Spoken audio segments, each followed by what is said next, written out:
Wildlife officials in BC are trying to figure out why dozens of birds literally dropped from the sky dead. Witnesses say they'd never seen anything like it. And as the CBC's Belpuri reports, people are sharing their theories about what happened.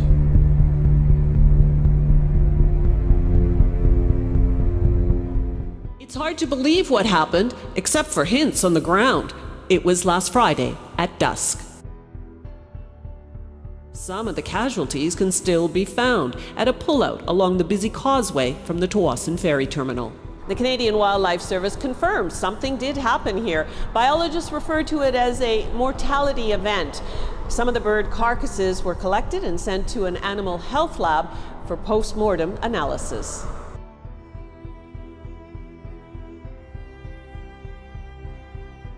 It was shut down yesterday as officials were trying to keep people away from the water.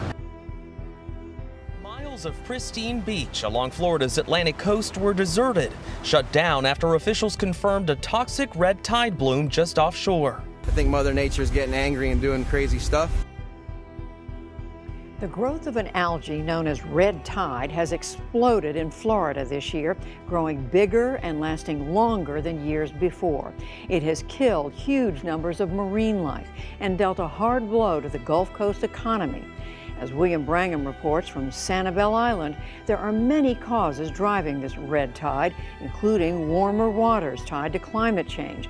And there are other questions about what role humans are playing.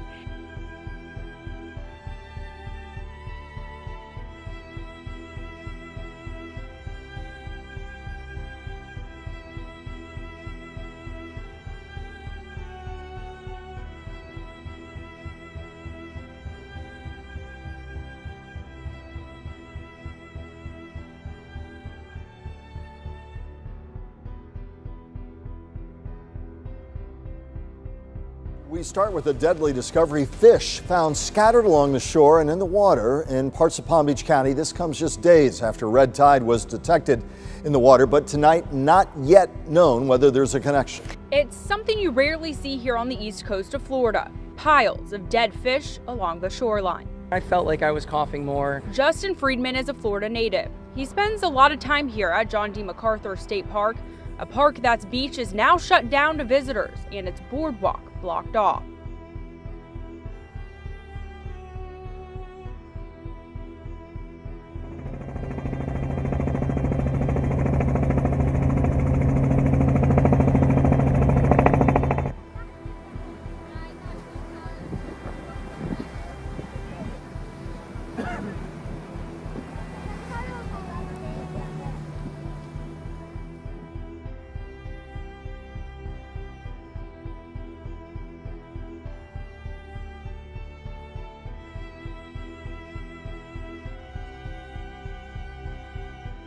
Indonesia's disaster agency says the earthquake and tsunami that hit the island of Sulawesi on Friday killed at least 380 people. The tsunami struck very soon after a powerful earthquake. Some people had already taken to higher buildings for safety. You can see here the dome of the mosque has already collapsed. The double disaster occurred on Friday evening, just as many worshippers would have been heading to prayer. A terrifying massive wall of water smashed over this Indonesian island city. Waves some 10 feet tall, residents crying out, running for their lives. The moment a tsunami hits the Indonesian city of Palu, triggered by a 7.5 magnitude earthquake that struck the island of Sulawesi. Overnight, the death toll is rising in Indonesia, where at least 384 people were killed by a strong 7.5 earthquake that then triggered a search for survivors continues after a tsunami and earthquake killed at least 384 people in Indonesia.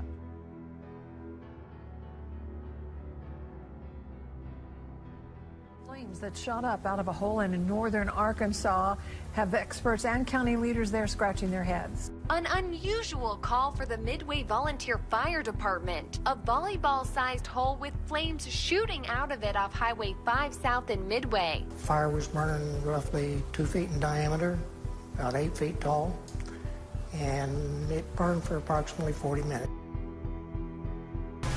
The flames that shot up out of a hole in northern Arkansas remains a mystery at this point to experts and even county leaders.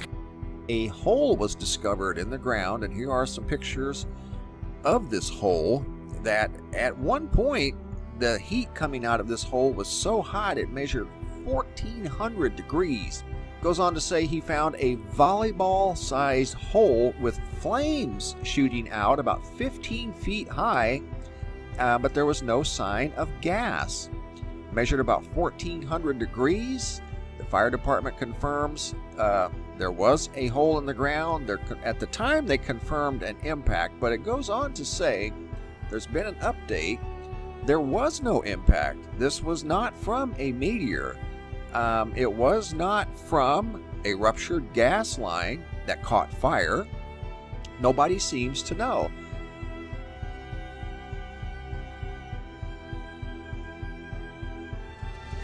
We have the latest details on a powerful earthquake that rocked Hokkaido early this morning. 2 people have died and the number of injured has risen to at least 140. About 40 others are missing. The quake triggered landslides, caused widespread damage, and left the whole of Japan's northern island prefecture without power.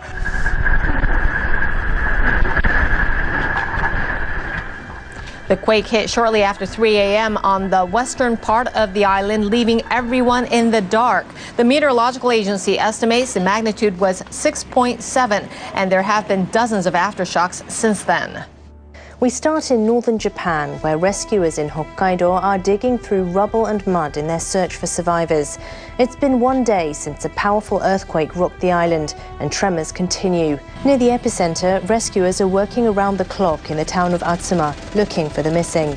The quake measured the strongest possible level on Japan's seismic intensity scale, triggering massive landslides that wiped out homes. We've been working through the night, but it's hard to find the many people who remain buried. We want to rescue them as quickly as possible.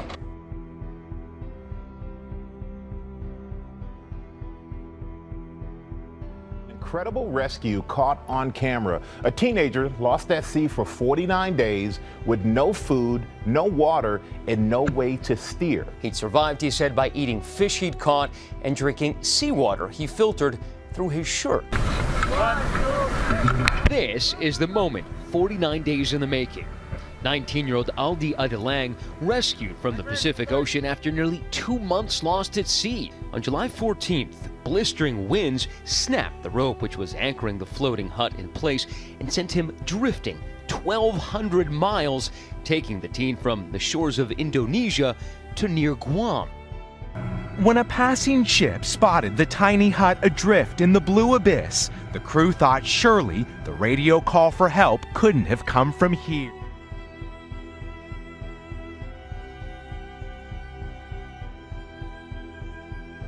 What? What? Oh my God! Oh my God! Hey, you do that forever! Oh,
It's gonna stay good.